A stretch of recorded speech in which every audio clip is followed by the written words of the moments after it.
കഴിഞ്ഞ ക്ലാസ്സിൽ നമ്മൾ ഒരു ചാർജ്ഡ് പാർട്ടിക്കിള് മാഗ്നറ്റിക് ഫീൽഡിന് യൂണിഫോം മാഗ്നറ്റിക് ഫീൽഡിൽ പെർപെൻഡിക്കുലർ ആയിട്ട് മൂവ് ചെയ്യുമ്പോൾ അത് സർക്കുലേറ്റ് ചെയ്യും, സർക്കുലർ പാത്തിൽ മൂവ് ചെയ്യുമെന്ന് പറഞ്ഞു. ഇനി ഇന്നത്തെ ക്ലാസ്സിൽ നമ്മളെ പാർട്ടിക്കിളിന് ചാർജ്ഡ് പാർട്ടിക്കിളിന്റെ സ്പീഡ് കൂട്ടുന്ന ഒരു device, what is called particle accelerator, അതാണ് ഡിസ്കസ് ചെയ്യാൻ ഉദ്ദേശിക്കുന്നത്. ഇപ്പോ നമ്മൾ ഇലക്ട്രോസ്റ്റാറ്റിക്സില് ഇപ്പൊ ഒരു ചാർജ് ഇ, ഇപ്പൊ പ്രോട്ടോണിന്റെ ചാർജ് ഇ ആണ്. ഈ ചാർജുള്ള പ്രോട്ടോൺ ഒരു പൊട്ടൻഷ്യൽ ഡിഫറൻസ് വിയിൽ വെച്ചാൽ, പൊട്ടൻഷ്യൽ ഡിഫറൻസ് ക്യാപിറ്റൽ വിയിൽ വെച്ചാൽ അതിനോട് അസോസിയേറ്റ് ചെയ്തിട്ടുള്ള potential energy E into V ആയിരിക്കും. കാരണം പൊട്ടൻഷ്യൽ ഡിഫറൻസ് എന്ന് പറഞ്ഞാൽ യൂണിറ്റ് ചാർജിനോട് അസോസിയേറ്റ് ചെയ്തിട്ടുള്ള പൊട്ടൻഷ്യൽ എനർജിയാണ്. അപ്പൊ ഈ ചാർജിനോട് അസോസിയേറ്റ് ചെയ്തിട്ടുള്ള potential energy E into V എന്ന് എഴുതാം, റൈറ്റ്? അത് കഴിഞ്ഞിട്ട് ഇത് റിലീസ് ചെയ്ത് കഴിഞ്ഞാൽ, ഈ പൊട്ടൻഷ്യൽ എനർജിയിൽ അത് റിലീസ് ചെയ്ത് കഴിഞ്ഞാൽ ഈ പൊട്ടൻഷ്യൽ എനർജി മുഴുവൻ കൈനറ്റിക് എനർജി ആയിട്ട് കൺവെർട്ട് ചെയ്യും. അതെങ്ങനെയാന്ന് വെച്ചാൽ ഇപ്പൊ ഇതെന്ന് പറഞ്ഞു കഴിഞ്ഞാൽ എന്താ ചെയ്യണം, ഇവിടെ ഒരു പോസിറ്റീവ് ടെർമിനല്, ഒരു നെഗറ്റീവ് പ്ലേറ്റ്, ഇതിന്റെ ഇടയിലാണ് വി വോൾട്ട് അപ്ലൈ ചെയ്ത് ഇവിടെ വെച്ചിട്ട് ഒരു പ്രോട്ടോണിനെ വിട്ട് കഴിഞ്ഞാൽ ഇവിടെ ഇരിക്കുമ്പോൾ അതിനോട് അസോസിയേറ്റ് ചെയ്തിട്ടുള്ള പൊട്ടൻഷ്യൽ എനർജി വി ആണ്, ഇതിനിടയ്ക്കുള്ള പി ഡി എന്ന് വിചാരിക്കൂ, ഇ ഇൻറ്റു വി ആയി. ഇനി അതിനെ റിലീസ് ചെയ്ത് കഴിഞ്ഞാൽ ഇവിടുത്തെ അട്രാക്ഷൻ കാരണം ഇവിടുന്ന് അത് ഇങ്ങോട്ട് മൂവ് ചെയ്യും തോറും ആ പൊട്ടൻഷ്യൽ ഇങ്ങോട്ട് മൂവ് ചെയ്യും തോറും ഫോഴ്സ് കാരണമാണ് മൂവ് ചെയ്യണേ, അട്രാക്റ്റീവ് ഫോഴ്സ് ഉണ്ട്. അപ്പൊ അതിന്റെ വെലോസിറ്റി കൂടി വരും, വലിവ് വരികയാണ്, കൂടി വരും. അപ്പൊ വേറൊരു രീതി പറഞ്ഞാൽ ഈ പൊട്ടൻഷ്യൽ എനർജി മുഴുവൻ കൈനറ്റിക് എനർജി ആയിട്ട് കൺവെർട്ട് ചെയ്യും. E into V equals half M small V square. ഇത് വെലോസിറ്റിയാണ്, റൈറ്റ്? അങ്ങനെ ഇവിടെ എത്തുമ്പോഴുള്ള വെലോസിറ്റിയാണ് വി, സ്മോൾ വി. ആ വെലോസിറ്റി ആയിട്ട് കംപ്ലീറ്റ് ആയിട്ട് കൺവെർട്ട് ചെയ്യും. ഇവിടെ എത്തുമ്പോൾ പിന്നെ കംപ്ലീറ്റ്ലി കൈനറ്റിക് എനർജി ആവും, പൊട്ടൻഷ്യൽ എനർജി ഇല്ല. ഇനി ഇപ്പൊ ഈ വെലോസിറ്റി എനിക്ക് ലൈറ്റിന്റെ പകുതി വെലോസിറ്റി പ്രോട്ടോണിന് എത്തിക്കണം എന്നില്ല. ഈ വി എന്ന് പറയുന്നത് 1.5 into 10⁸ മീറ്റർ പെർ സെക്കൻഡ് ആക്കണം എന്നില്ല, ഏകദേശം പകുതി. അപ്പൊ ഈ എം അറിയാം, പ്രോട്ടോണിന്റെ ഇ അറിയാം, അതിനൊക്കെ സബ്സ്റ്റിറ്റ്യൂട്ട് ചെയ്ത് കാൽക്കുലേറ്റ് ചെയ്താൽ the value of V, capital V, ആ പൊട്ടൻഷ്യൽ ഡിഫറൻസിന്റെ വാല്യൂ ഏകദേശം വരുന്നത് 1.17 into 10⁸ വോൾട്ട്സ് വരെ വരും.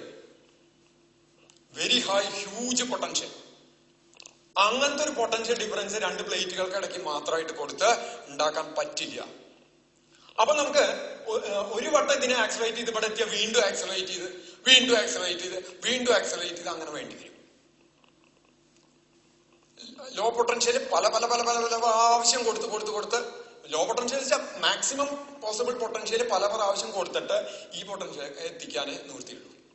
ഇനി അങ്ങനെ പെടുന്ന ഒരു പ്രോട്ടോണെ ലിബറേറ്റ് ചെയ്ത് കഴിഞ്ഞാൽ അത് ഇവിടെ എത്തിക്കഴിഞ്ഞാൽ, ഈ നെഗറ്റീവ് ടെർമിനലിൽ എത്തിക്കഴിഞ്ഞാൽ അതിന് വെലോസിറ്റി കൂടി എത്തി മാക്സിമം വെലോസിറ്റിയിൽ ഇത് ഈ പ്ലേറ്റുമേ ടച്ച് ചെയ്ത് കഴിഞ്ഞാൽ പിന്നെ ആ നെഗറ്റീവ്, അപ്പൊ അവിടെ ഇലക്ട്രിക് ഫീൽഡ് നെഗറ്റീവ് ഇതാണെന്ന് നിൽക്കുക.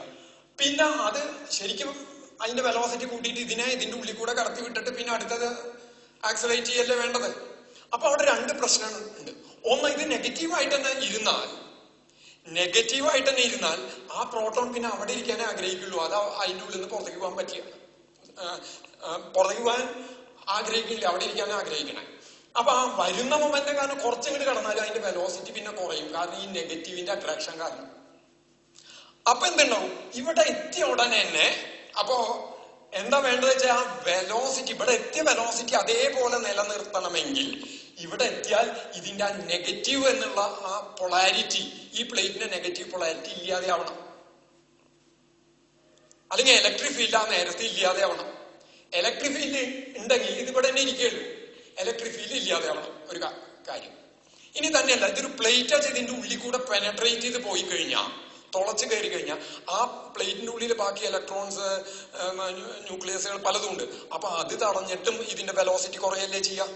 അപ്പൊ ഇവിടെ എന്താവാൻ പാടില്ല, പ്ലേറ്റ് ആവാൻ പാടില്ല. പ്ലേറ്റ് ആവാൻ പാടില്ലെങ്കിൽ നമ്മൾ പിന്നെ എന്താ ചെയ്യുക, ഇവിടെ നെഗറ്റീവ് വന്നാലേ ഇത് ഇവിടെ ഇങ്ങോട്ട് വരുള്ളൂ. അപ്പൊ പ്ലേറ്റിന് പകരം നമുക്കിവിടെ ഏതെങ്കിലും ഒരു ചാർജ്ഡ് കണ്ടക്ടർ വെച്ചാൽ മതി. നെഗറ്റീവ്ലി ചാർജ്ഡ് കണ്ടക്ടർ വെച്ചാലും ഈ പ്രോട്ടോൺ ഇവിടെ നിങ്ങളുടെ അട്രാക്റ്റഡ് ആയിട്ട് വരില്ലേ.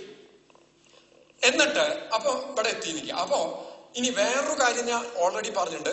ഒരു കണ്ടക്ടറിന്റെ ഉള്ളില് ഇലക്ട്രിക് ഫീൽഡ് 0 ആണ്.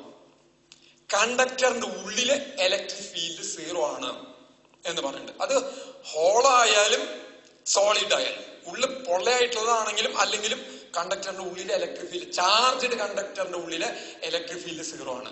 അപ്പൊ ഞാൻ എന്ത് ചെയ്യണമെന്ന് വെച്ചാൽ, ഈ പ്ലേറ്റിന് പറഞ്ഞ അങ്ങനത്തെ ഒരു കണ്ടക്ടറാണ് വെക്കണേരിക്കുക. ഇത് സോളിഡ് കണ്ടക്ടർ വെച്ചാൽ ഇതിൽ കൂടെ ഈ പ്രോട്ടോൺ ഇവിടെ വന്ന് ഇടിച്ചു കഴിഞ്ഞ് ഇതിന്റെ ഉള്ളിൽ കൂടെ കിടക്കുമ്പോൾ അതിന് ഒബ്സ്ട്രക്ഷൻ വന്നാൽ അതിന്റെ വെലോസിറ്റി കുറയും. അപ്പൊ കുറയാതിരിക്കാൻ നല്ലത് അതെങ്ങനത്തെ കണ്ടക്ടർ ആവുകയാണ്? ഹോളോ, ഉള്ളു പൊള്ളയായിട്ടുള്ള കണ്ടക്ടർ ആവുകയല്ലേ നല്ലത്? അങ്ങനത്തെ ഒരു കണ്ടക്ടർ വെച്ച് നിൽക്കുക. എന്നിട്ട് അതിന് നെഗറ്റീവ് ചാർജ് കൊടുത്താലും ഈ പ്രോട്ടോണിനെ അത് ഇങ്ങോട്ട് അട്രാക്ട് ചെയ്യില്ലേ? ഈ എഡ്ജ് വരെ എത്തിയിട്ട് ഈ നെഗറ്റീവ് ഉണ്ടാവും. ഇതിനുള്ളിലേക്ക് കടന്നാൽ പിന്നെ ഇലക്ട്രിക് ഫീൽഡ് ഇല്ല. അപ്പൊ എന്തായി? അതേ വെലോസിറ്റിയോട് കൂടെ ഇതുവരെ പോകും. ഇവിടെ എത്തിയ വീണ്ടും ഒബ്സ്ട്രക്ഷൻ വന്നു. അപ്പൊ അതിന് ഇങ്ങോട്ട് കിടക്കുമ്പോൾ വെലോസിറ്റി കുറയാൻ സാധ്യതയുണ്ട്. അപ്പൊ ഏറ്റവും നല്ലത് എന്താ? ഇവിടെയും ഒരു ഹോള് ഇതാവുക. വേറൊരു വ്യക്തി പറഞ്ഞ better this is A metallic tube, conducting tube ആക്കുക നല്ലത്. അപ്പൊ എന്താ? ഈ വരുന്ന വെലോസിറ്റി ഇവിടെ എത്തി, ഇതിനുള്ളിൽ കിടന്നാൽ എന്തില്ല? ഇലക്ട്രിക് ഫീൽഡ് ഇല്ല, ഇലക്ട്രിക് ഫീൽഡ് വാനിഷ്. അപ്പൊ അതേ വെലോസിറ്റിയോട് കൂടി ഈ അറ്റം വരെ എത്തും. റൈറ്റ്? അത് കഴിഞ്ഞ് ഇവിടുന്ന് പുറത്തേക്ക് വെക്കുമ്പോ വേറെ ഇതേപോലത്തെ ട്യൂബ് വെച്ച് ഇതായാൽ ആക്സിലറേറ്റ് ചെയ്യാം. അപ്പൊ രണ്ടാമത്തെ ട്യൂബ് വെക്കുമ്പോ ശരിക്കും എന്താ ചെയ്യണമെന്ന് വെച്ചാൽ, രണ്ടാമത്തെ ട്യൂബ് ഇങ്ങനെ വേറെ ഒരു ട്യൂബ് ആക്സിലറേറ്റ് ചെയ്യാൻ, അത് ശരിക്കും ഇതിലും ലെങ്ത് കൂടുതൽ വേണ്ടി വരും. കാരണം സ്പീഡോട് കൂടിയിട്ടാണ് വരണം. അപ്പൊ ഇത് ഇവിടെ എത്തുമ്പോ വേറൊരു കാര്യം കൂടി ചെയ്യുന്നുണ്ട്. ഇത് കൊടുക്കുന്ന കണക്ഷൻ AC ആയിട്ട് കൊടുക്കും. AC വെച്ചാൽ ഓൾട്ടർനേറ്റിംഗ് കറന്റ് അല്ലെങ്കിൽ ഓൾട്ടർനേറ്റിംഗ് വോൾട്ടേജ് ആയിട്ട് സപ്ലൈ കൊടുക്കും. ഓൾട്ടർനേറ്റിംഗ് വോൾട്ടേജ് എന്ന് പറഞ്ഞാൽ ആദ്യം ഒരു ഹാഫില് പോസിറ്റീവ് ആണെങ്കിൽ പിന്നത്തെ ഹാഫില് നെഗറ്റീവ് ആവും. അപ്പൊ ഇത് നെഗറ്റീവ് ആവുമ്പോ ഇവിടുന്ന് ഈ അറ്റത്തേക്ക് എത്തുമ്പോ, ഈ അറ്റത്ത് ഈ പ്രോട്ടോൺ ഈ അറ്റത്ത് എത്തുമ്പോ ഇതുവരെ നെഗറ്റീവ് ആയിരുന്ന ഈ ട്യൂബ് പോസിറ്റീവ് ആവും, ഇവിടെ ഇത് നെഗറ്റീവ് ആവും. ഇതൊക്കെ ഇന്റർ കണക്റ്റഡ് ആയിരിക്കും. അപ്പൊ എല്ലാ പോസിറ്റീവ് ടെർമിനലുകളും ഒന്നിലേക്ക് കൊടുക്കും, എല്ലാ നെഗറ്റീവ് പറഞ്ഞത് അത് മാറിക്കൊണ്ടേയിരിക്കും ഓൾട്ടർനേറ്റ് ആയിട്ട്. അപ്പൊ എന്തുണ്ടാവും? ഇവിടെ പോസിറ്റീവ് ആയി കഴിഞ്ഞ് ഇവിടുന്ന് റിപ്പൾഷൻ വന്നു, ഇവിടുന്ന് അട്രാക്ഷൻ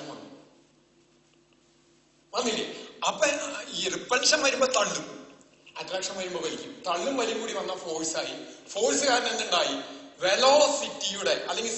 വെലോസിറ്റിയുടെ മാഗ്നിറ്റ്യൂഡ് അല്ലെങ്കിൽ സ്പീഡ് കൂടും. ആ കൂടിയ സ്പീഡോടുകൂടി ഇത് ഈ എൻഡിലെത്തി കഴിഞ്ഞാൽ അപ്പൊ ഇവിടെ നെഗറ്റീവ് ആണ് കേട്ടോ, നെഗറ്റീവാണ്. ഇതിന്റെ ഉള്ളിലേക്ക് കിടക്കും. ഉള്ളിലേക്ക് കിടന്ന പിന്നെ എന്തില്ല? ഇലക്ട്രിക് ഫീൽഡ് ഇല്ല. ഈ എൻഡിലെത്തുമ്പോ ഇവിടുന്ന് ഇതുവരെ സഞ്ചരിക്കാനുള്ള സമയം ഇവിടുന്ന് ഇവിടെ സഞ്ചരിക്കാനുള്ള സമയം സെയിം ആക്കിയിട്ട് അഡ്ജസ്റ്റ് ചെയ്തിട്ടുണ്ടാവും. അതിനുള്ള അറേഞ്ച്മെന്റ് ഉണ്ട്. ഫ്രീക്വൻസി അഡ്ജസ്റ്റ് ചെയ്യണ രീതിയിൽ ചെയ്യാൻ പറ്റും. അവിടെ എത്തുമ്പോ എന്തുണ്ടാവും? ഇത് വീണ്ടും പോസിറ്റീവ് ആവും, അടുത്ത ട്യൂബിലേക്ക് വരും. ഇങ്ങനെ ആക്സലറേറ്റ് ചെയ്യിച്ചിട്ട് നമുക്ക് ഈ ഡിസൈഡ് വെലോസിറ്റിയിലേക്ക്, അതായത് ഈ 1.5 × 10⁸ മീറ്റർ/സെക്കൻഡിലേക്ക് എത്തിക്കാൻ പറ്റും. പക്ഷെ അങ്ങനെ വെക്കുമ്പോ ഈ ട്യൂബുകൾ ഈ അറേഞ്ച്മെന്റിന് ആക്സലറേറ്റർ തന്നെയാണ് പറയുക. പാർട്ടിക്കിൾ ആക്സലറേറ്റർ, പ്രോട്ടോണിനെ ആക്സലറേറ്റ് ചെയ്യുക.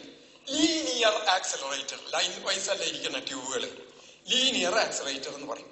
പക്ഷെ ഇതിന്റെ ഒരു പ്രാക്ടിക്കൽ ഡിഫിക്കൽട്ടി, പ്രായോഗികമായിട്ടുള്ള വളരെ വലിയൊരു ബുദ്ധിമുട്ട് എന്താ വെച്ചാൽ, ഇത്രയും വെലോസിറ്റി കിട്ടാൻ ഈ ട്യൂബിന്റെ ലെങ്ത് അങ്ങനെ വെച്ച് പോകുമ്പോ അതിന്റെ ലെങ്ത് ഏകദേശം 20 കിലോമീറ്റർ വരിക. 20 കിലോമീറ്റർ. എന്നിട്ട് അത് മുഴുവൻ എൻക്ലോസ് ചെയ്ത് അങ്ങനെ ഇതായിട്ട് വേണം, which is practically very difficult. അപ്പൊ എന്താ ഇവിടെ വേണ്ട? ഇവിടെ ഇടയിലെ ഇലക്ട്രിക് ഫീൽഡ് വാനിഷ്ഡ് ആവണം. ഇടയിലെ ഇലക്ട്രിക് ഫീൽഡ് അപ്ലൈ ചെയ്തിട്ട് മാത്രമേ ഇതിനെ സ്പീഡ് കൂട്ടാൻ പറ്റുള്ളൂ. മാഗ്നറ്റിക് ഫീൽഡ് വെച്ചിട്ട് ഒരിക്കലും പറ്റില്ല. മാഗ്നറ്റിക് ഫീൽഡിന് ഡയറക്ഷൻ മാറ്റാനേ പറ്റുള്ളൂ. ഇലക്ട്രിക് ഫീൽഡ് അപ്ലൈ ചെയ്തിട്ട് ഇതിന്റെ സ്പീഡ് കൂട്ടാൻ പറ്റുള്ളൂ. അപ്പോ റെഗുലർ ഇന്റർവെല്ലിൽ ഈ ഇലക്ട്രിക് ഫീൽഡ് അപ്ലൈ ചെയ്ത് കഴിഞ്ഞാൽ അതിന്റെ സ്പീഡ് കൂട്ടിക്കൊണ്ടുവരാം. പക്ഷെ ലെങ്ത് നേരെയാണെങ്കിൽ അത് ഭയങ്കരമായിട്ടുള്ള സ്പേസ് ഓക്യുപ്പൈ ചെയ്യും. ഈ സ്പേസ് ഓക്യുപ്പേഷൻ കുറയ്ക്കാൻ ഇങ്ങനെ ചെയ്യണതിന് പകരം ഇതിനെ വട്ടം ചുറ്റിച്ച് സർക്കുലേറ്റ് ചെയ്യിച്ചിട്ട് റെഗുലർ ഇന്റർവെല്ല് ഇടയിലുള്ള ഗ്യാപ്പിൽ നമ്മൾ ഈ ഇലക്ട്രിക് ഫീൽഡ് കൊടുത്താൽ അത് പ്രയോജനകരാവില്ലേ? അങ്ങനെ നോക്കിയാൽ സ്പേസ് ഓക്യുപ്പേഷൻ കുറയും. അങ്ങനെ ഒരു ഐഡിയ ആയിട്ട് ആണ് 1929 ആണ് അതിന്റെ പ്രൊജക്ട് തുടങ്ങിയ 21 to 30s വരെ ഏണസ്റ്റ് ലോറൻസ് എന്ന് പറഞ്ഞിട്ട് ഒരു ഫിസിസിസ്റ്റ് ഡിസൈൻ ചെയ്ത ഒരു അറേഞ്ച്മെന്റ് ആണ് ഈ കാര്യങ്ങൾ കണ്ടിട്ട് സർക്കുലേറ്റ് ചെയ്യിക്കാം എന്ന് പറഞ്ഞിട്ട്. സർക്കുലേറ്റ് ചെയ്യണമെങ്കിൽ എന്ത് വേണം? മാഗ്നറ്റിക് ഫീൽഡ് വേണം. വേണ്ടേ? ഈ ലീനിയർ ആക്സിലറേറ്ററിന്റെ കേസിൽ മാഗ്നറ്റിക് ഫീൽഡിന്റെ ആവശ്യമില്ല, ഇലക്ട്രിക് ഫീൽഡ് മാത്രം മതി. സർക്കുലേറ്റ് ചെയ്യാൻ മാഗ്നറ്റിക് ഫീൽഡ് വേണം. സർക്കുലേറ്റ് ചെയ്യാനുള്ള മാഗ്നറ്റിക് ഫീൽഡ് വേണം. പിന്നെ ആക്സിലറേറ്റ് സ്പീഡ് കൂട്ടാൻ ഇലക്ട്രിക് ഫീൽഡ് വേണം. ഇലക്ട്രിക് ഫീൽഡ് എങ്ങനെ വേണം? റെഗുലർ ഇന്റർവെൽസിൽ വേണതിനും അത് ഇടയ്ക്കിടയ്ക്ക് ഇല്ലാണ്ടാവും വേണം. സ്ഥിര ഇലക്ട്രിക് ഫീൽഡ് നിന്ന് കഴിഞ്ഞാൽ പിന്നെ അതിന്റെ മൂവ്മെന്റ് നേരത്തെ പറഞ്ഞ പോലെ ആ ഇലക്ട്രിക് ഫീൽഡ് അവിടെ നിന്ന് കഴിഞ്ഞാൽ അതിന് പിന്നെ ഉണ്ടാവുക സ്പീഡ് കൂടെയല്ല കുറയിലുണ്ടാവുക. അത് വരാൻ പാടില്ല. റെഗുലർ ഇന്റർവെൽസിൽ മാത്രം ഇലക്ട്രിക് ഫീൽഡ് അപ്ലൈ ചെയ്യുക, അല്ലാത്ത സമയത്ത് ഇലക്ട്രിക് ഫീൽഡ് ഉണ്ടാവാൻ പാടില്ല. ഇലക്ട്രിക് ഫീൽഡ് നമുക്ക് വേണ്ടാത്തപ്പോൾ ഓൺ ചെയ്യാനും ഓഫ് ചെയ്യാനും പറ്റില്ല. കാരണം വെരി ഹൈ സ്പീഡിൽ അത് നടക്കുക. അത്രയും സ്പീഡിൽ ഓൺ ചെയ്യലോ ഓഫ് ചെയ്യലോ ഒന്നും നടക്കില്ല. അപ്പൊ എന്ത് ചെയ്യണം? നേരത്തെ പോലെ ഈ കണ്ടക്ടറിന്റെ ഹോളോ കണ്ടക്ടേഴ്സ് തന്നെ യൂസ് ചെയ്തിട്ട് വേണം ചെയ്യാൻ. പിന്നെ കറക്കം വേണം. അങ്ങനെ നോക്കുമ്പോ കറക്കം വേണം കഴിഞ്ഞാൽ ഇതിങ്ങനെ കറങ്ങുകയാണ് ചെയ്യണം. കറങ്ങാൻ അതിനെ കറക്കാൻ പറ്റിയതും എന്നാൽ ഇടയിലിടയില് ഫീൽഡ് ഇല്ലാത്തതുമായിട്ടുള്ള ഹോളോ കണ്ടക്ടേഴ്സ് എടുക്കണം, കറങ്ങണം. അപ്പൊ ഇങ്ങനത്തെ ഒരു സർക്കുലാർ ഇതെടുത്തു നിൽക്കാം. സർക്കുലാർ കണ്ടക്ടർ ഇതിന്റെ ഉള്ളിൽ കടന്ന് കറങ്ങണം എന്നല്ലേ പറഞ്ഞേ. ഇടയിലിടയിൽ ഫീൽഡ് ഇല്ലാണ്ടാവണം. Completely circular hollow plain box എടുത്തു വെച്ചാൽ അതിന്റെ ഉള്ളിൽ ഇത് ഇലക്ട്രിക് ഫീൽഡ് അപ്ലൈ ചെയ്യാൻ പറ്റില്ല. Through out electric field 0. അപ്പൊ അതെന്ത് ചെയ്തു വെച്ച് കഴിഞ്ഞാൽ ഇതിനെങ്ങനെ 2 ഹാഫ് ആക്കിയിട്ടാണ് ഡിവൈഡ് ചെയ്യുക. ഇതൊരു ഹാഫ് സർക്കുലർ ബോക്സ്, ഇതൊരു ഹാഫ് സർക്കുലർ സെമി സർക്കുലർ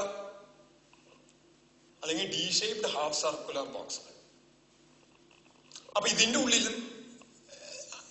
പൊള്ളയാണ്, ഇതിന്റെ ഉള്ളിലും പൊള്ളയാണ്. ഐ ഷോ ദ സി രണ്ടെണ്ണം, ഇങ്ങനത്തെ രണ്ടെണ്ണം നോക്കൂ. ഇതിന് ഉള്ളു പൊള്ളയാണ്. ഇതാണ് ഷേപ്പ് വരിക. ഉള്ളു പൊള്ളയാണ്. ഇതിങ്ങനെ ചേർത്ത് വെച്ച് ഇതിന്റെ ഉള്ളിലാണ് ചാർജ് പാർട്ടിക്കിൾ വെച്ചേക്കണെന്ന് വെച്ചാൽ ഇലക്ട്രിക് ഫീൽഡ് ഉള്ളിൽ ത്രൂ ഔട്ട് ഉണ്ടാവില്ല. നേരെ മറിച്ച് കുറച്ച് ഗ്യാപ്പ് ഇട്ടിട്ട് ഇതിനും ഇതൊക്കെ കണ്ടക്ടറാ, ഇതിനും ചാർജ് കൊടുത്താൽ ഒരെണ്ണം പോസിറ്റീവ് ഒരെണ്ണം നെഗറ്റീവ് വെച്ചാൽ ഇതിന്റെ ഇടയിലുള്ള സ്പേസിൽ ഇലക്ട്രിക് ഫീൽഡ് ഉണ്ടാവില്ല. ഉള്ളിലേക്ക് കിടന്നാലോ ചാർജ് പാർട്ടിക്കിൾ ഈ ചേംബർ എന്ന് പറഞ്ഞ അറ ഇതിന്റെ ഉള്ളിലേക്ക് കടന്നാ പിന്നെ ഇലക്ട്രിക് ഫീൽഡ് ഉണ്ടാവുമോ? ഇല്ല. കാരണം field inside hollow conductor is 0. ഇതിന്റെ ഉള്ളിലേക്ക് കടന്നാലും ഫീൽഡ് ഉണ്ടാവില്ല. നേരെ മറിച്ച് ഇതിന്റെ രണ്ടിന്റെ ഇടയിൽ ഇപ്പോ ഒരു സമയം ഇത് പോസിറ്റീവ് D1 പോസിറ്റീവും അതിന് പേര് എഴുതിയിട്ടുണ്ട് D1 D2. D1 പോസിറ്റീവും D2 നെഗറ്റീവ് ആണെന്ന് വിചാരിക്കാം. അപ്പൊ D1ന്റെ ഈ എഡ്ജിൽ മുഴുവൻ പോസിറ്റീവ് വരും, D2ന്റെ ഈ എഡ്ജിൽ മുഴുവൻ നെഗറ്റീവ് വരും. ഇലക്ട്രിക് ഫീൽഡ് ആയില്ലേ? പിന്നെ അത് അങ്ങോട്ട് മാറി നിൽക്കുക. D1 പോസിറ്റീവായി D2 നെഗറ്റീവ് അങ്ങോട്ട് മാറ്റാനും പറ്റും. അതിന് പാകത്തിന് ഓസിലേറ്റർ എന്ന് പറഞ്ഞൊരു ഡിവൈസ് ഉണ്ട്, അത് പറയാം. അത് കണക്ട് ചെയ്താൽ മതി, ഇത് മാറ്റാൻ പറ്റും. അപ്പൊ ഇതാണ് അദ്ദേഹത്തിന്റെ മെയിൻ ഡിവൈസ്. അപ്പൊ ഈ അറേഞ്ച്മെന്റിന് അദ്ദേഹം പേര് കൊടുത്ത് ഇങ്ങനെ ഇട്ടിട്ട് വട്ടം കറക്കാണ്, ചാക്രികമായിട്ട് മൂവ് ചെയ്യിക്കുകയാണ്. അതിന്റെ ഇംഗ്ലീഷ് സൈക്ലോ എന്ന് പറഞ്ഞാൽ വട്ടം കറക്കുക എന്നുള്ള അർത്ഥം. സൈക്ലോട്രോൺ എന്നാണ് ഈ ഡിവൈസിന് പേര് കൊടുത്തത്. അപ്പൊ എന്താണ് അതിന് മെയിൻ ആയിട്ടുള്ളത്? Cyclotron consist of 2 D shaped, D എന്ന് പറഞ്ഞാൽ ക്യാപിറ്റൽ ഡി അവിടെ ഉദ്ദേശിക്കണേ, ഡി ഷേപ്ഡ് ഹോളോ ഉള്ളു പൊള്ളയായിട്ടുള്ള മെറ്റാലിക് ചേംബേഴ്സ്. ചേംബർ എന്ന് പറഞ്ഞ അറ, ഉള്ളു പൊള്ളയായിട്ടുള്ള അറകൾ, മെറ്റാലിക് ചേംബേഴ്സ് കോൾഡ് ഡീസ്. DEES ഡീസ് എന്നാണ് പേര് കൊടുത്തത്. kept at a very small distance. രണ്ട് ചേർത്ത് വെക്കില്ല, ചേർത്ത് വെച്ചാൽ പിന്നെ ഇലക്ട്രിക് ഫീൽഡ് ഒട്ടും ഉണ്ടാവില്ല ഉള്ളിൽ. kept at a very small distance. ഇനി അപ്പൊ ഇതിന്റെ എന്തുണ്ടാവും? അപ്പൊ പിന്നെ ആക്സിലറേറ്റ് ചെയ്യേണ്ട പാർട്ടിക്കിള് ഇതിന്റെ രണ്ടിന്റെ ഉള്ളിൽ കിടന്നിട്ടാണ് മൂവ് ചെയ്യേണ്ടത്. അപ്പൊ ഇവിടെ ഇതുണ്ടെന്ന് നിൽക്കുക, ഇതിന്റെ ഉള്ളിൽ കിടന്നിട്ടാണ് മൂവ് ചെയ്യേണ്ടത്. അപ്പൊ അത് പുറപ്പെടുന്നത് നടുക്കുന്ന തന്നെ പുറപ്പെടുക നിൽക്കുക. അപ്പൊ അത് ഉണ്ടാക്കാനുള്ള ഒരു സോഴ്സ്, പ്രോട്ടോണിനെ ആക്സിലറേറ്റ് ചെയ്യണമെന്ന് വെച്ചാൽ പ്രോട്ടോൺ പ്രൊഡ്യൂസ് ചെയ്യുന്ന ഒരു സോഴ്സ് വേണ്ടേ? അത് ഈ നടുക്കുള്ള സ്പേസിൽ വെക്കും. കാരണം ഉള്ളിൽ വെച്ച് കഴിഞ്ഞാൽ ഇലക്ട്രിക് ഫീൽഡ് ഉണ്ടാവില്ല. ഉള്ളില് പ്രോട്ടോൺ സോഴ്സ് കൊണ്ടുവച്ചാൽ ഇലക്ട്രിക് ഫീൽഡ് ഉണ്ടാവില്ല. ഇവിടെ ഇലക്ട്രിക് ഫീൽഡ് ഇല്ലെങ്കിൽ അതിനെ നീക്കാൻ പറ്റില്ല, അതിനെ സ്പീഡ് കൂട്ടാൻ പറ്റില്ല. അപ്പൊ സ്പീഡ് കൂട്ടണമെങ്കിൽ ഇലക്ട്രിക് ഫീൽഡ് കിട്ടണോടത്ത് വെക്കണം. അത് നടുക്കാണ്. ഇപ്പുറത്തെ മറ്റേ ഡി ഉണ്ടെന്ന് വിചാരിക്കാം. അതിവിടെ ഒരു source that producing charge particles. Charge പാർട്ടിക്കിൾസിനെ പ്രൊഡ്യൂസ് ചെയ്യുന്ന ഒരു സോഴ്സ് ഉണ്ട്. ഇനി അത് സർക്കുലേറ്റ് ചെയ്യണം വെച്ചാൽ അത് മൂവ് ചെയ്യുന്നത്, അതിപ്പോ ഇതിന്റെ ഉള്ളിൽ കൂടിയാണ് ഇങ്ങനെ മൂവ് ചെയ്യുക. ഇങ്ങനെയല്ലേ മൂവ് ചെയ്യുക? ഇങ്ങനെ മൂവ് ചെയ്യുമ്പോൾ അതിന് പെർപെൻഡിക്കുലർ ആയിട്ട് മാഗ്നറ്റിക് ഫീൽഡ് അപ്ലൈ ചെയ്യണം. അപ്പൊ എങ്ങനെ? ഇതിന്റെ സർഫസിൽ ഇങ്ങനെ വന്നടിക്കണ വിധത്തിൽ, അതായത് ഇവിടെ ഒരു ഈ ഭാഗത്തൊരു നോർത്ത് പോളും ഈ ഭാഗത്തൊരു സൗത്ത് പോളും വെച്ചാൽ ഇതിന് ഈ സർഫസിന് പെർപെൻഡിക്കുലർ ആയിട്ടല്ലേ മാഗ്നറ്റിക് ഫീൽഡ് ഉണ്ടാവുക? പെർപെൻഡിക്കുലർ ആയിട്ടല്ലേ മാഗ്നറ്റിക് ഫീൽഡ് ഉണ്ടാവുക. അപ്പൊ അത് എങ്ങനെ മൂവ് ചെയ്താലും ആ മൂവ്മെന്റ് മാഗ്നറ്റിക് ഫീൽഡിൽ പെർപെൻഡിക്കുലർ ആയിരിക്കും. ഞാൻ അതിന്റെ ഒരു വിഷ്വല് കാണിക്കാം. ഇതാ ഇവിടെ ശ്രദ്ധിക്കുക. ഇതാ ഇതൊരു മാഗ്നറ്റ്, ഇത് വേറൊരു മാഗ്നറ്റ്. ഇതാണ് ആ രണ്ട് ഡീസ്.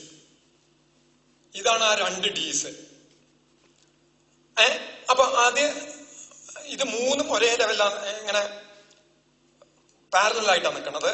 അപ്പൊ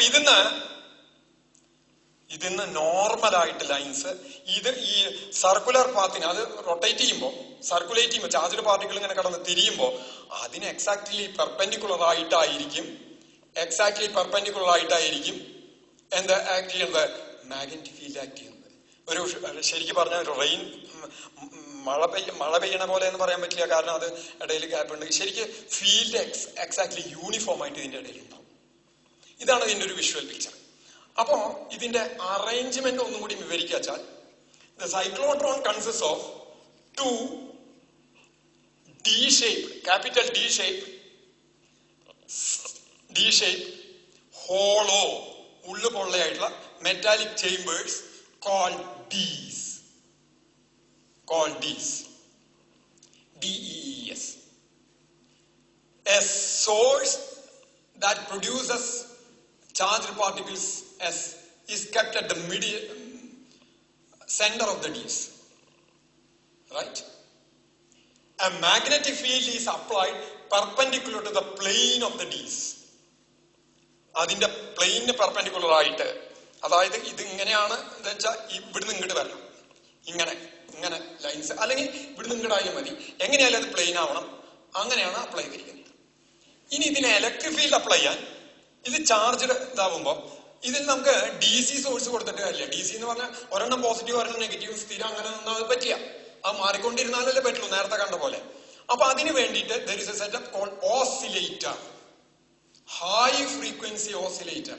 The Ds are connected to high frequency oscillator, OSCILLATOR, oscillator, high frequency oscillator. Oscillator എന്ന് പറഞ്ഞാൽ that which oscillates, ആടിക്കൊണ്ടിരിക്കുന്നത്. എന്താണത്? ഒരു ഭാഗം ഒരു ടെർമിനൽ പോസിറ്റീവ് ആണെങ്കിൽ മറ്റേ ഭാഗം നെഗറ്റീവ് ആവും. അടുത്ത ഭാഗം അടുത്ത ഇൻസ്റ്റന്റിൽ അടുത്ത നെഗറ്റീവ് ആയാൽ മറ്റേ പോസിറ്റീവ് ആവും. അപ്പോ അതിന്റെ ഒരു ഇത് വന്നു കഴിഞ്ഞാൽ ഇങ്ങനത്തെ ഒരു ഷേപ്പാ വരിക, ഒരു ഫുൾ സൈക്കിൾ. അതായത് ഇതിപ്പോ പോസിറ്റീവ്, ഇത് നെഗറ്റീവ് ആന്നിക്കാം, രണ്ടും ഒരേ സൈസ് ആയിരിക്കും. ഒരു ഇതില് പോസിറ്റീവ് ഡയറക്ഷനിൽ കറങ്ങുക, പിന്നത്തെ സൈക്കിളില് നെഗറ്റീവ് ഡയറക്ഷൻ. ഇത് രണ്ടും കൂടിയിട്ടാണ് ഒരു ഫുൾ സൈക്കിൾ. അതിന്റെ period T. Number of full cycles per second is called frequency. Number of full cycles per second is called frequency. അപ്പൊ ഒരു ഫുൾ സൈക്കിളിൽ ഒരു വട്ടം ഇത് പോസിറ്റീവ് ആവും, ഒരു വട്ടം ഇത് നെഗറ്റീവ് ആവും, പിന്നെ ഒരു വട്ടം ഇത് പോസിറ്റീവ് ആവും, ഇത് നെഗറ്റീവ് ആവും. അങ്ങനെ രണ്ടും കഴിയുമ്പോഴാണ് ഒരു സൈക്കിൾ പൂർത്തിയാവുക. റൈറ്റ്? അത് ആ ഡിസൈഡ് എത്ര ഫ്രീക്വൻസി വേണം വെച്ചാൽ, ഇപ്പൊ ഒരു സെക്കൻഡില് 500 വേണം വെച്ച് കഴിഞ്ഞാൽ ഇതില് അത് നോബുണ്ട്, നോബ് തിരിച്ച് ആ ഫ്രീക്വൻസിയിലേക്ക് അഡ്ജസ്റ്റ് ചെയ്യാം.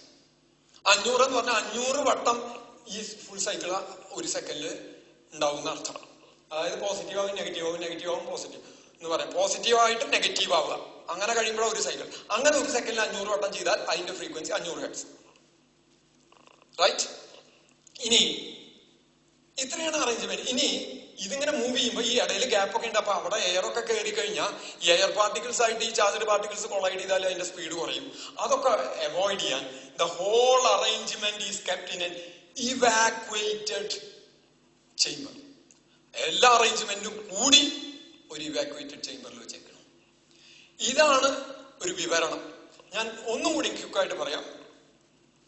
It consists of cyclotron consists of hollow metallic D-shaped chambers called Ds. Source is kept at the middle of the Ds. A magnetic field is applied perpendicular to the plane of the Ds. The two Ds are connected to high frequency as oscillator. Electric field is applied. A magnetic field is applied perpendicular to the Ds by using two electromagnetic വലിയ മാഗ്നറ്റുകൾ നോർത്തും സൗത്തും connect ചെയ്ത് uniform magnetic field apply ചെയ്തേക്കണം. ശരി, ഇനി ഇതിന്റെ working നോക്കാം എങ്ങനെയാണ്. ഇവിടുന്ന് ഒരു ഇലക്ട്രോൺ ഇതിങ്ങനെ മാറിക്കൊണ്ടിരിക്കുകയും ഒരു പ്രോട്ടോൺ ഇവിടുന്ന് എമർജ് ചെയ്യണ ഒരു പ്രോട്ടോൺ എമർജ് ചെയ്യുന്നത് സോഴ്സിൽ നിന്ന് പുറപ്പെടുമ്പോൾ ആ പ്രോട്ടോൺ പുറത്തേക്ക് വരുന്ന നേരത്തെ ഇതിനെ ഞാൻ D1 എന്ന് കൊടുത്തു, ഇതിന് D2 എന്ന് കൊടുത്തു. D1 നെഗറ്റീവായിട്ട് കണ്ടു, D2 പോസിറ്റീവായിട്ടാണ് കാണാൻ നിൽക്കുക. ഇത് പുറത്തേക്ക് വരുമ്പോൾ D1 നെഗറ്റീവായിട്ട് കണ്ടു കഴിഞ്ഞാൽ ഉടനെ ഈ നെഗറ്റീവ് നിങ്ങളുടെ വലിയും വന്നു, ഈ പോസിറ്റീവ് തള്ളും വന്നു. അപ്പൊ അതിന്റെ ഒരു സ്പീഡോട് കൂടിയിട്ട് അത് ഇതിന്റെ ഉള്ളിലേക്ക് അങ്ങോട്ട് കയറും. ഉള്ളിലേക്ക് കയറുക ചെയ്യാം. ഇവിടെ ബ്ലോക്ക് ഇല്ല, അവിടെ ഓപ്പൺ ആണ്, ഇതിന്റെ ഒത്ത നടുക്കാണ് വെച്ചിരിക്കുന്നത്. ഇതിന്റെ ഒത്ത നടുക്ക വെച്ചാൽ അപ്പൊ ഇതിന്റെ ഇവിടെ നിങ്ങൾ പുറപ്പെട്ട ഇതിന്റെ ഉള്ളിലേക്ക് കയറാം. ഈ വരയ്ക്കണ പോലെ അല്ലാതെ പറഞ്ഞേ ഇവിടെ ബ്ലോക്ക് ഇല്ല, ഉള്ളിൽ കയറി. ഉള്ളിലേക്ക് കയറി കഴിഞ്ഞാൽ പിന്നെ എന്തില്ല? ഇലക്ട്രിക് ഫീൽഡ് ഇല്ല. എന്തുണ്ട്? മാഗ്നറ്റിക് ഫീൽഡ് ഉണ്ട്. Magnetic field conducting hollow conductor ആണെങ്കിലും അതിൻ്റെ ഉള്ളിൽ കൂടെ മാഗ്നറ്റിക് ഫീൽഡ് പെനിട്രേറ്റ് ചെയ്ത് പോകും. മാഗ്നറ്റിക് ഫീൽഡിന്റെ വാല്യൂ ഉള്ളിലും പുറത്തൊക്കെ ഒരേ വാല്യൂ ആയിരിക്കും. മാഗ്നറ്റിക് ഫീൽഡ് ഇലക്ട്രിക് ഫീൽഡ് ഇല്ലാതിരിക്കുള്ളൂ, മാഗ്നറ്റിക് ഫീൽഡ് ഉണ്ടായിരിക്കും. ചാർജ്ഡ് കണ്ടക്ടറിന്റെ ഉള്ളിലും മാഗ്നറ്റിക് ഫീൽഡിന് പെനിട്രേറ്റ് ചെയ്യാം. അപ്പൊ മാഗ്നറ്റിക് ഫീൽഡ് ഉണ്ടാവും. മാഗ്നറ്റിക് ഫീൽഡ് ഉണ്ടെങ്കിൽ അതെന്താ ചെയ്യാ? അത് സർക്കുലേറ്റ് ചെയ്യും. സർക്കുലേറ്റ് ചെയ്ത് ഈ എൻഡിലെത്തും അല്ലെ പറഞ്ഞ. അപ്പൊ ഇവിടുത്തെ ഈ ഓസിലേറ്ററിന്റെ ഫ്രീക്വൻസി അങ്ങനെ അഡ്ജസ്റ്റ് ചെയ്തിട്ടുണ്ടാവും. എന്താ വെച്ചാ ഇത് ഇവിടെ എത്തുമ്പോഴേക്കും D1 becomes positive and D2 becomes negative. D1 positive ആവും, D2 നെഗറ്റീവ് ആവും. ഈ എഡ്ജിലെത്തുമ്പോ ഈ എഡ്ജിലെത്തി കഴിഞ്ഞ് ഇങ്ങനെ ഒന്ന് കിടക്കുമ്പോഴേക്കും D1 പോസിറ്റീവ് ആയി കഴിഞ്ഞാൽ ആ പോസിറ്റീവ് ചാർജിനെ D1 എന്താ ചെയ്യാ? റിപ്പൽ ചെയ്യും, തള്ളും. D2 എന്താ ചെയ്യാ? വലിക്കും. തള്ളും വലിയും കൂടി. അപ്പൊ ഇതിന്റെ ഇടയിൽ മാത്രമേ ഈ ആക്സലേഷൻ ഉള്ളൂ കേട്ടോ, ഇലക്ട്രിക് ഫീൽഡ് ഉള്ളൂ. ഈ രണ്ട് സ്പേസിന്റെ ഇടയിൽ അവിടെ വെച്ചിട്ട് ഇലക്ട്രിക് ഫീൽഡ് കാരണം തള്ളും വലിയും കാരണം ഫോഴ്സ് ആണ്. സ്പീഡ് കൂടി ഇതിന്റെ ഉള്ളിലേക്കാണ്. ഇങ്ങനെ പറഞ്ഞിട്ടുണ്ട്, സ്പീഡ് കൂടിയാൽ സർക്കുലേറ്റ് ചെയ്യുന്ന റേഡിയസിന്റെ വലിപ്പം കൂടും, റേഡിയസ് കൂടും എന്ന് പറഞ്ഞിട്ടുണ്ട്. അപ്പൊ ഇൻക്രീസ് ഇൻ റേഡിയസോട് കൂടിയിട്ട് നേരത്തേക്കാളും വലിയതല്ലേ വരിക, അത് ഇവിടെ എത്തും. പിന്നെ നോക്കാം, ഇന്നലെ വേറൊരു കാര്യം പറഞ്ഞിട്ടുണ്ട്, റൊട്ടേറ്റ് ചെയ്യുമ്പോ time taken four one complete is same. അപ്പൊ ഒരു കംപ്ലീറ്റ് റെവല്യൂഷനുള്ള സമയം സെയിം ആയിരിക്കും. 2πm/qb എന്ന് പറയുന്നത്. അപ്പോ ഇവിടുന്ന് ഇതുവരെ എത്താനും ഒക്കെയുള്ള സമയം സെയിം ആയിരിക്കില്ലേ? വലിയ റേഡിയസ് ഉള്ള സർക്കിൾ ആയാലും ചെറിയ റേഡിയസ് ഉള്ള സർക്കുലർ പാത്ത് ആണെങ്കിലും സമയം സെയിം ആയിട്ടാണ് നിൽക്കുക. അതായത് ഇവിടുന്ന് ഇതുവരെ എത്താൻ എടുക്കുന്ന സമയം തന്നെയാണ് ഇവിടുന്ന് ഇതുവരെ എത്താനും എടുക്കുക. അപ്പോ റെഗുലർ ഇന്റർവെല്ലാണ് ഈ പൊളാരിറ്റി മാറിക്കൊണ്ടിരിക്കുക. അപ്പൊ ഇവിടെ എത്തുമ്പോഴേക്കും ഇത് പോസിറ്റീവായി ഉണ്ടാവും, ഇത് നെഗറ്റീവായി ഉണ്ടാവും. അപ്പൊ എന്തുണ്ടാവും? ഇവിടുന്ന് ഒരു തള്ളും, ഇവിടുന്ന് ഇങ്ങോട്ട് ഒരു വലിയും, വീണ്ടും റേഡിയസ് ഒന്നും കൂടി ഇവിടെ എത്തി. ഇവിടുന്ന് ഇതുവരെ എത്താൻ എടുക്കുന്ന സമയം സെയിം ആണ്. അപ്പോഴേക്കും ഇത് എന്തായിണ്ടാവും? ഇത് പോസിറ്റീവായി ഉണ്ടാവും, ഇത് നെഗറ്റീവായി ഉണ്ടാവും, വീണ്ടും ഇൻക്രീസിങ്. ഇങ്ങനെ this process repeats and after so many ഇതിന്റെ ഏതെങ്കിലും ഒരു എഡ്ജില് ഒരു തുറന്നു വെച്ചിട്ടുണ്ടാവും, അവിടെ ഒരു ഡിഫ്ലക്റ്റിംഗ് പ്ലേറ്റ് ഉണ്ടാവും, ഹൈലി നെഗറ്റീവ് ആയിട്ട്. ആ ഡിഫ്ലക്റ്റിംഗ് പ്ലേറ്റ് വെച്ച് ഈ ചാർജ്ഡ് പാർട്ടിക്കിളിനെ, ആ ഹൈലി നെഗറ്റീവ് പ്ലേറ്റ് വെച്ച് കഴിഞ്ഞാൽ ഒരു അട്രാക്ഷൻ അല്ലേ, പിന്നെ തിരിഞ്ഞു പോയില്ലോ. അതിൽ കൂടെ പുറത്തേക്ക് എടുക്കാൻ പറ്റും. ഇതിന്റെ റേഡിയസ് സാധാരണ കിലോമീറ്ററിന്റെ റേഞ്ചിലാണ് വരിക. 1 കിലോമീറ്ററിന്റെ ഒക്കെ റേഞ്ചിലാണ് ഈ ഡിയുടെ റേഡിയസ് വരിക. ഇവിടുത്തെ കീ ഓഫ് ഓപ്പറേഷൻ എന്ന് പറയുന്നത് നമ്മളെ ഇന്നലെ പറഞ്ഞു, frequency if A charge moves in A external uniform magnetic field in a direction perpendicular to the field, the frequency of circulation is given by qb by 2 pi m. അതായത് T എന്ന് പറയുന്നത് 2 pi m by qb ആണ്. എന്നുവെച്ചാൽ ഒരു വട്ടം ചുറ്റാടുന്ന സമയം. അപ്പൊ 1 സെക്കൻഡിലുള്ള ചുറ്റലുകളുടെ ഇതാണ്. ഇവിടെ ഇവിടുന്ന് ഇതുവരെ എത്തുമ്പോഴേക്കും ഈ പോസിറ്റീവ് ഹാഫ് ആയിട്ടാണ് നിൽക്കുക. തിരിച്ച് ഇവിടുന്ന് ഇങ്ങോട്ട് എത്തുമ്പോൾ ഈ നെഗറ്റീവ് ഹാഫ് അല്ലേ വരേണ്ടത്, അല്ലേ? അപ്പൊ ഒരു ഫുൾ സൈക്കിൾ ഇതാണ്. അതിനുള്ള പീരീഡും ഇതിന്റെ പീരീഡും തുല്യമാണെങ്കിൽ കൃത്യമായിട്ട് അത് റെഗുലേറ്റഡ് ആയിട്ട് വർക്ക് ചെയ്തോളില്ലേ? അത് ഇതിന്റെ പീരീഡും, അതായത് ഇതൊരു വട്ടം പോസിറ്റീവായിട്ട് നെഗറ്റീവായി എടുക്കുന്ന സമയവും പോസിറ്റീവായിട്ട് ഇൻക്രീസ് ചെയ്ത് മാക്സിമം എത്തി ഇങ്ങനെ വരാനുള്ള സമയം, ഒരു ഹാഫ് പോസിറ്റീവായി ഒരു ഹാഫ് നെഗറ്റീവായി, അത് കഴിഞ്ഞ് ആദ്യത്തെ ഹാഫ് നെഗറ്റീവായി ഇപ്പുറത്തെ ഹാഫ് പോസിറ്റീവായി. അപ്പോഴാണ് ഒരു ഫുൾ സൈക്കിൾ. ഒരു ഫുൾ സൈക്കിളിന് എടുക്കുന്ന സമയവും ഇതൊരു വട്ടം കറങ്ങാൻ എടുക്കുന്ന സമയവും തുല്യമാണെങ്കിൽ കൃത്യം ഇത് ഇവിടെ എത്തുമ്പോഴേക്കും പൊളാരിറ്റി കൃത്യമായിട്ട് മാറിക്കൊള്ളില്ലേ? വേറൊരു വിധി പറഞ്ഞ ഇതിന്റെ ഫ്രീക്വൻസി, എ സിയുടെ ഫ്രീക്വൻസി, ഓൾട്ടർനേറ്റിംഗ് വോൾട്ടേജിന്റെ ഫ്രീക്വൻസിയും ഈ ഫ്രീക്വൻസിയും തുല്യമായാൽ കൃത്യമായിട്ട് ഇത് വർക്ക് ചെയ്തോളില്ലേ? അപ്പൊ ഈ വാല്യൂ കാൽക്കുലേറ്റ് ചെയ്ത് QB by 2 pi m എന്നുള്ള വാല്യൂ എത്രയാണെന്ന് കാൽക്കുലേറ്റ് ചെയ്ത് അത് ഹൈ ഫ്രീക്വൻസി ഓസിലേറ്ററിൽ ആ വാല്യൂ കൃത്യമായിട്ട് ഇട്ടിട്ട് ഇത് ഓൺ ചെയ്ത് കഴിഞ്ഞാൽ കൃത്യമായിട്ട് അത് വർക്ക് ചെയ്ത് ഇതിന്റെ ഉള്ളിൽ നിന്ന് പുറത്തേക്ക് വന്നോളില്ലേ?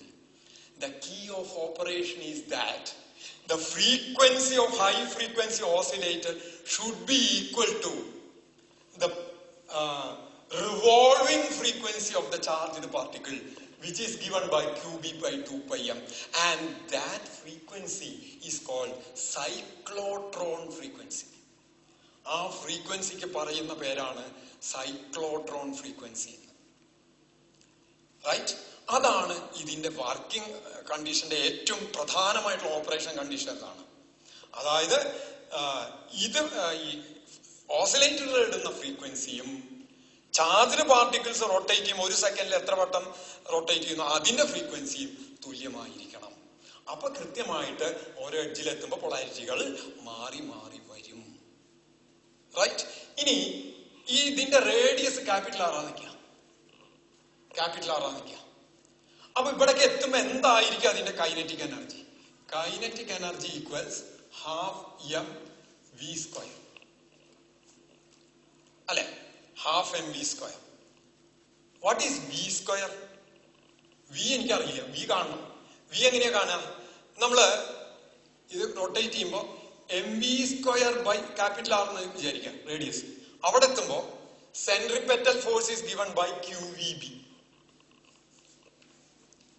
അല്ലേ? QVB അല്ലേ? Magnetic force.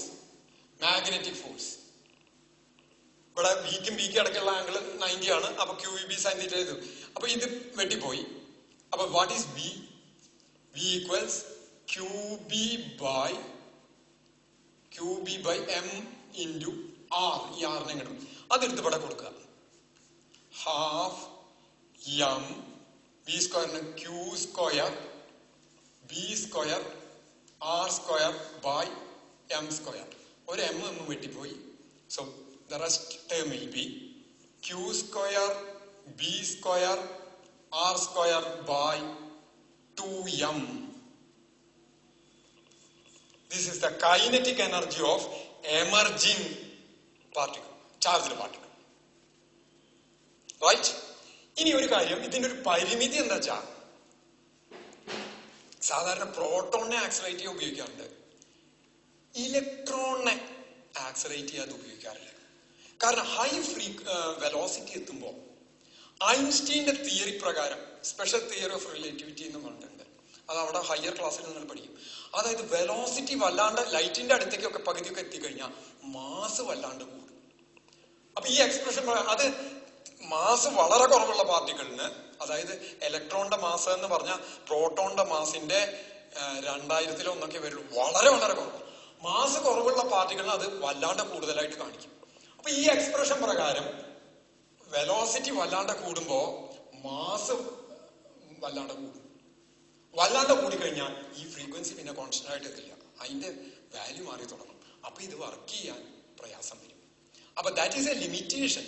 It cannot be used for accelerating electrons, very light particles like electrons. പക്ഷെ പ്രോട്ടോണിനൊക്കെ പറ്റും. അതിന്റെ മാസ് ഹെവി ആയതുകൊണ്ട് 2000 ടൈംസ് ആണ്. ആ പ്രോട്ടോണിന് പറ്റും, പക്ഷെ ഇതിന് പറ്റില്ല. ഇതാണ് ഇപ്പൊ സൈക്ലോട്രോൺ. ഞാൻ പ്രിൻസിപ്പിൾ, അറേഞ്ച്മെന്റ്, വർക്കിംഗ് മൂന്നാണ് പറഞ്ഞത്. ഒന്നുകൂടി പെട്ടെന്ന് പറയാം.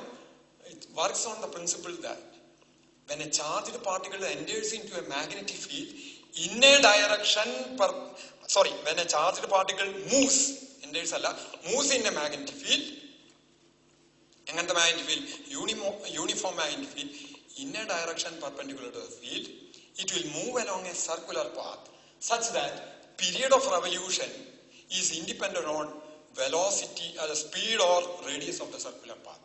It is a constant, and that is equal to qb by 2 pi m. ഈ പ്രിൻസിപ്പിളിനെ വെച്ചിട്ടാണ് ഇത് വർക്ക് ചെയ്യണത്. അതിലെന്തൊക്കെയുണ്ട്? 2 സെമി സർക്കുലർ മറ്റേ ഡിസൈനിങ് എങ്ങനെയാണ്? It consist of 2 hollow semi circular metallic chambers in the shape capital D called Ds. A source is kept at the middle of the Ds. Separated, these 2 Ds are separated by a very very small distance. ആ small ഡിസ്റ്റൻസിന്റെ ഇടയിൽ വെച്ചിട്ടാണ് electric field apply ചെയ്യുന്നത്. ഉള്ളിൽ electric field ഇല്ല, regular interval. The Ds, a source is kept at the center of the Ds. The Ds are connected to high frequency oscillator. A magnetic field is applied perpendicular to the plane of the Ds. The whole arrangement is kept in an evacuated chamber. പിന്നെ working ആണ് പറഞ്ഞ പുറത്തേക്ക് വരുന്ന when an emerging proton find D1 as negative and D2 as positive, it will enter into D1, and when it reaches at the edge of D1, the polarities of the Ds gets reversed. So with an increasing frequency it enters into D2, and when it reaches at the edge of D2, the polarities further gets reversed. So with that further increase in frequency it enters into D1. As the speed increases, the radius also increases, and after a few rotations it attains very large velocity.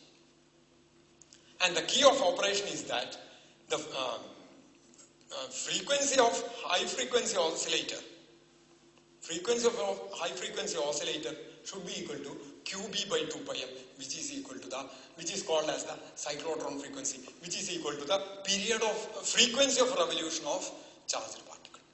The key of operation is that frequency of revolution of charged particles must be equal to the frequency of high frequency oscillator. അപ്പോൾ ഇത്രയാണ് സൈക്ലോട്രോണിനെ കുറിച്ചുള്ള description. തൽക്കാലം ഇവിടെ നിർത്തുന്നു.